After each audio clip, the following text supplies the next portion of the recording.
What was the most defining moment of your life? Again, it can be more than one. It can The be most defining, I have to say the obvious answer was Right. my marriage right. to Mrs. Hughes is the Yes. most defining moment of Yes. my life. He's So a that's smart number man. one. It's number one. Number two would be the birth of my children. Sure. And I could go on and on Right. with the many defining moments. But as it pertains to our interview today, Mm-hmm.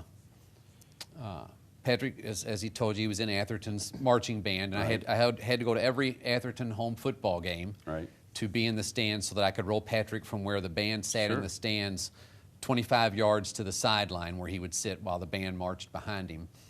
And those were some great football games, power years for the Rebels. Oh, yes. Anyway. Yeah, right, yeah. We won't talk about that. This is not a sports But show. I digress. Right. And so, as Patrick said, we went to U of L once we had decided that would be the college where Patrick would attend, because we looked at some others with Patrick, some other colleges. Then we went to see Dr. Byrne about the pep band and the marching band and all that stuff. Anyway, a guy named Barry Burnson wrote an article in the Courier Journal. I'm sure you're familiar with, I think it was Barry Burnson, wasn't it, Patrick? Or did I get that wrong? Might have been. Byron Crawford. Oh, Byron Crawford, yeah. Is that right? Yeah. It was Byron Crawford. Apologies. Byron Crawford wrote an article in the Courier Journal after we'd been to marching band practice called Dad and Son Are the Wheel Thing, W-H-E-E-L, like it. the Wheel Thing, about my participation in the marching band.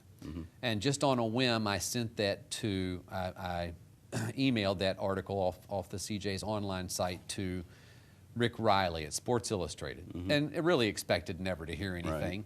And a couple of days later, Mr. Riley called me from Denver, Colorado, and we did a 2 or 3 hour phone interview, which put us in Sports Illustrated magazine. And That's Rick great. Riley was read by so many people.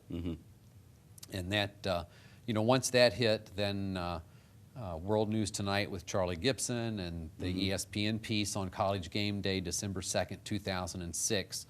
Really, the ESPN piece on December 2nd really launched Patrick and me to the world. I see. That's And great. the phone started ringing off the hook that day, and we were not as busy as we were like 2007, 8, 9, Right. 10, and 11, but really we haven't stopped since. So truly amazing.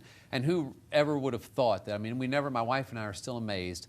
We never saw this as a news story or Right. anything like that. We never anticipated. I never was trying to be a public speaker or to travel with Patrick. I was just a dad who worked a night shift so that I could take Patrick to classes and attend marching band with him. But it covers so many elements of the human experience. I mean, it's family, it's inspiration, it's leadership, it's overcoming adversity, it's sports. I mean, there's probably 5 other words I could come up with. Truly amazing. And the one thing I wanted to add, and you're too modest to mention this, most fathers, I think, would not have stopped their professional career. And I think that was a defining moment. You may not see it that way, so I don't want to put words in your mouth, but you literally stopped everything to make a lot of this happen, or a vast majority of it to go to the next level. And I think that's something you should be commended for. And I want to mention that. It's a form of leadership, in my opinion.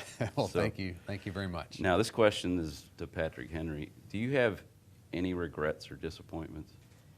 And disappointment's a strong word, so you can. I was going to say, in all honesty, sure, I've had, moments in my life where things maybe didn't go my way or what have you, but really just little things, kind of goofy things almost. And, you have those moments, you get up, brush yourself off, and move on to the next. I love his attitude. I just love it. I would love to interject here. Sure. I saw Joel Osteen, a quote that I'll never get out of my head. He said, in everybody's life, disappointment is inevitable, but misery is optional. I like that. We're all going to be hit with things that Sure. that are going to knock us off our foundation. My wife and I, Patrick's birth, we expected a healthy baby boy. Sure. That Your didn't first happen. child. It rocked Yeah. our world. But if as long as Patrick, like he just said, dust yourself off and get up and keep Exactly. moving on, amazing things can happen. It's the people who give up, that miss out on so many opportunities.